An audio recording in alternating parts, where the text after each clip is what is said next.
Assalamualaikum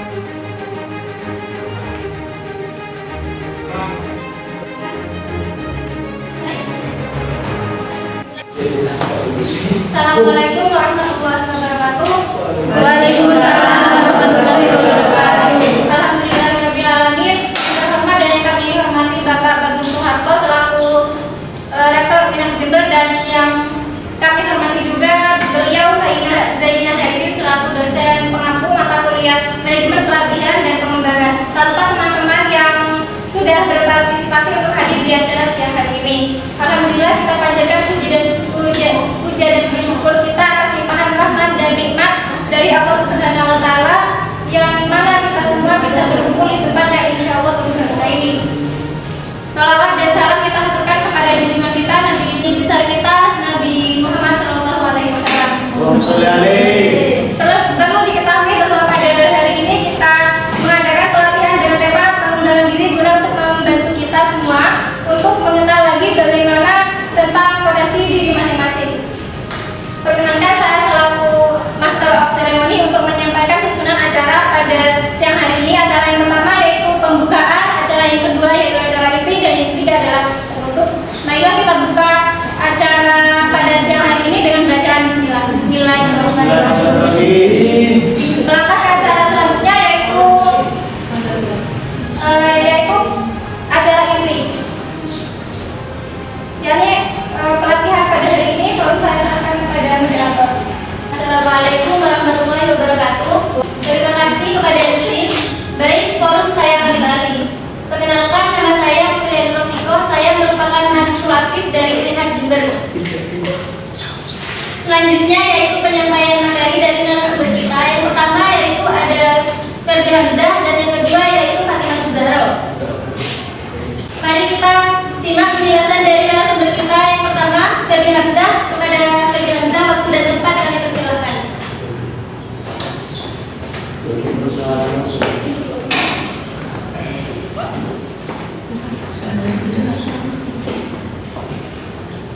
Selamat sore semuanya.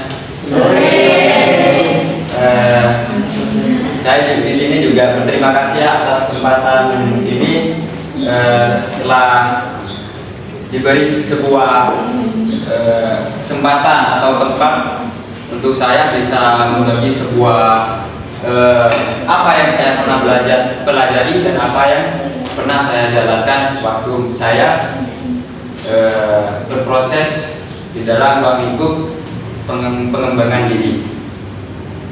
Yang pertama, di sini yang bertemakan analisis diri. Yang dimaksud analisis diri itu apa sih? Mungkin ya kita dari kelahiran kita itu tidak semerta-merta kita bisa langsung berjalan atau kita bisa langsung berbicara seperti sekarang ini. Mungkin ada tahapan-tahapan yang dimana kita dilahirkan, yang awalnya kita hanya menangis dan kita tidak bisa apa-apa, dan kita butuh bantuan orang lain. Misalkan yang lebih utama adalah bantuan orang tua ketika kita makan, ketika kita minum. Mungkin kita tidak bisa melakukan hal itu dengan sendiri. Yang pertama, penganalisisan atau perkembangan. Menurut Maslow, analisis diri ini adalah sebuah usaha setiap seseorang, individualisme, yang dimana usaha ini agar kita itu mempunyai sebuah potensi, agar kita itu mempunyai sebuah perkembangan, tidak stagnan. Tidak stagnan. Dalam artian apa? Kita sebagai manusia, kita harus mempersiapkan sebuah kompetensi atau kompetisi yang akan mendatang. Karena persiapan itu mutlak tidak bisa kita persiapkan secara maksudnya secara tiba-tiba. Harus ada tahapan-tahapan. Seperti kita dulunya sekolah tingkat dasar. Setelah sekolah tingkat dasar mungkin kita lanjut ke SMP, SMA, bahkan kita sebagai mahasiswa di sini. Yang pertama, penganalisan diri ini adalah sebuah metode yang dimana kita akan mengetahui kita itu seharusnya seperti apa sih untuk di masa depan ini. Saya itu harus bagaimana, apa yang ada di dalam diri saya. Mungkin lebih mempersingkat waktu ya, saya akan menjelaskan sebuah aspek-aspek yang ada di dalamnya untuk pengembangan diri kita ke depannya, agar kita apa ya, istilahnya tidak stagnan ketika kita berkompetisi dengan orang-orang. Mungkin saya itu berpotensi dalam bidang keilmuan, misalkan di sastra atau filsafat. Jadi suatu saat kita itu tidak kaget gitu, kalau kita ditempatkan dengan orang-orang yang seperti itu, karena ya itu tadi kemutrakan kita, perkembangan kita di masa depan, persaingan kita antar sesama. Nah, yang pertama yaitu ada mental. Mental di sini seperti contohnya ya, ketika seseorang yang ahli dalam bidang panggung, misalkan dia itu orang seni, misalkan dia itu orang-orang panggung lah istilahnya. Yang pertama yang dikuasai apa? Itu mental, tidak ada lain. Seperti itu. Nah, mental ini pengaruhnya sangat besar.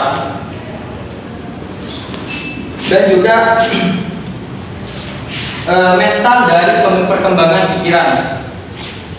Anda bisa melakukan beberapa aktivitas perkembangan mental.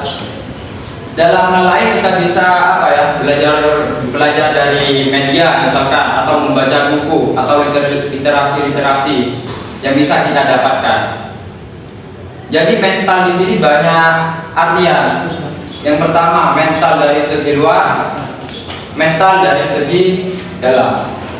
Maksud dari mental yang dari dalam, yaitu kebiasaan-kebiasaan yang harus kita lakukan sebagaimana kita itu sebagai wadah dari potensi kita sendiri itu. Contoh, saya berkomunikasi misalkan, apa landasan utamanya? Mental.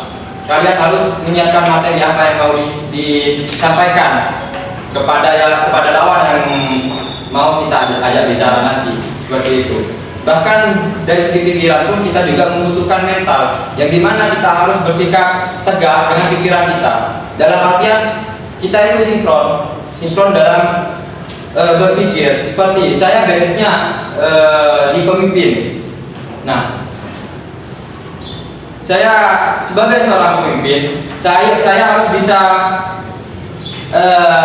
melahirkan atau menciptakan sebuah solusi ketika dipimpin.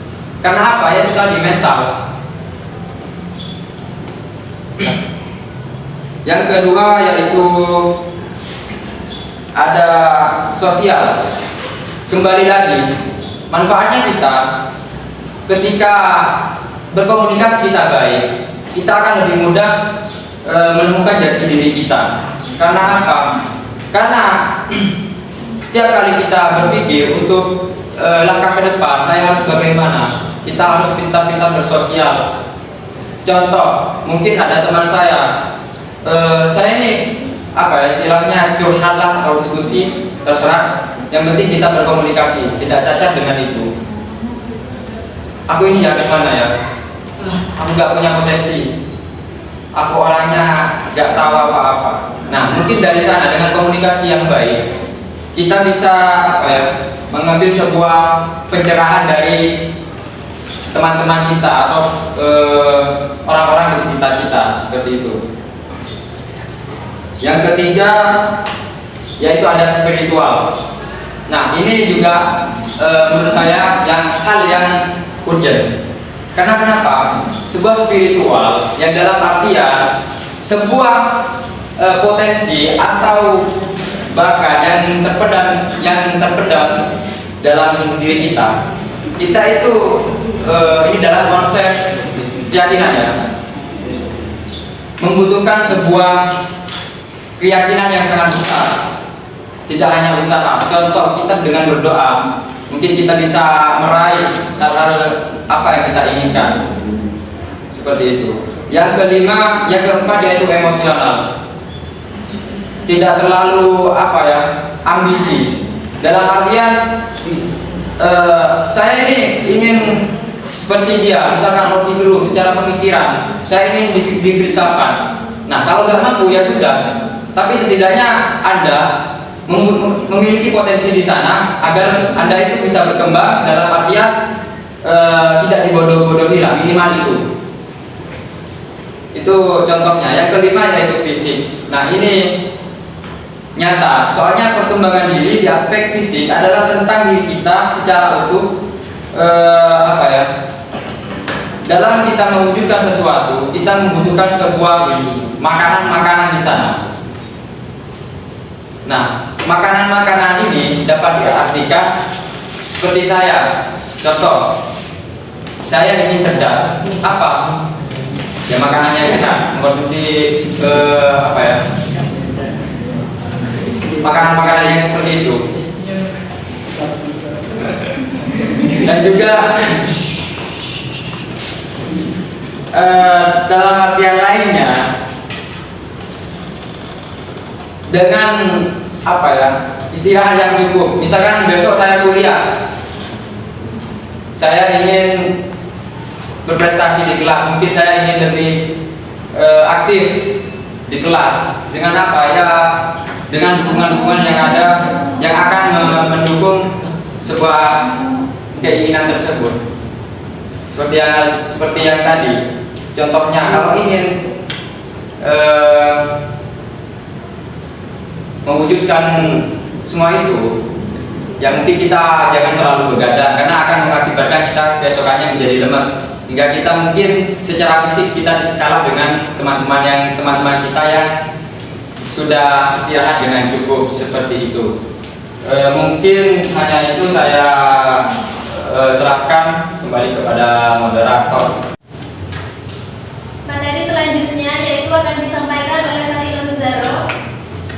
Waktu dan tempat kami persilahkan.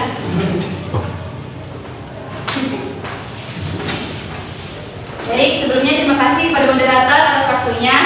Di sini saya akan melanjutkan penjelasan dari Mas Ferdi, yaitu tentang analisis diri. Nah, sebelum memasuki tentang manfaat pengembangan diri di usia muda, saya akan menjelaskan tentang bagaimana kita menganalisis diri kita, yaitu dengan menggunakan analisis SWOT.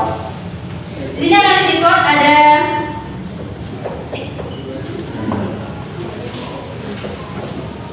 strength, yaitu merujuk kepada kekuatan. Nah, kekuatan di sini yaitu bagaimana kita bisa mudah beradaptasi ketika kita memasuki dunia kuliah. Dan selanjutnya di sini ada weakness, di sini adalah merujuk kepada kelemahan. Kelemahan di sini yaitu bisa rasa malas. Kenapa kita di sini rasa malas disebut dengan kelemahan?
bekerja sama dengan orang lain. Ketika kita mengenal banyak orang lain, kita akan bisa memiliki banyak peluang untuk melakukan suatu pekerjaan.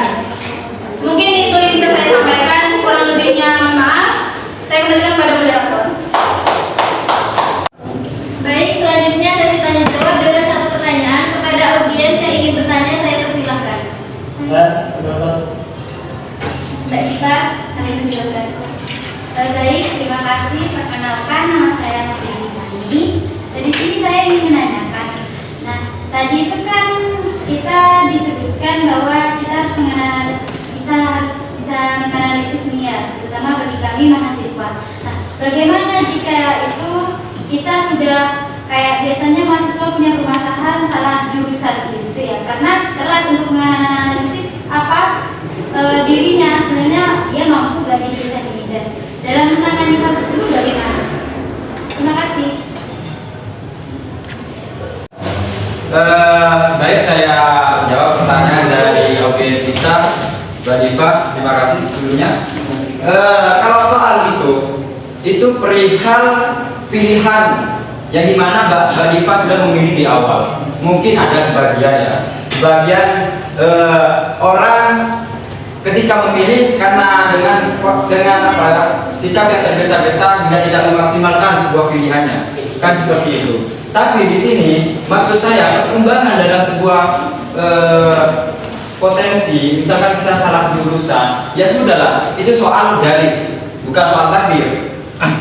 Seperti itu, soal garis, yang dimana kita harus membuat garis itu agar kita bisa melanjutkan sesuatu yang akan melahirkan sebuah perkembangan yang dimana kita itu sudah terlanjur nyebur gitu. Di sini ya, saya teringat sama kata tokoh kita mungkin di sosmed yang sedang viral, kata Rocky Gerung. Ijazah itu menandakan dia itu pernah sekolah, tapi belum menandakan dia itu pernah berpikir, kan seperti itu. Jadi perkembangannya apa? Pemikirannya, bukan sekolahnya, seperti itu. Karena soal kalau kita sudah di luar, kalau kita membicarakan soal pekerjaan ya, itu sudah tidak terpaut sama jurusan, tapi terpaut sama soft skill. Yang dalam artian kamu mempunyai kemampuan apa yang kamu tawarkan, seperti itu.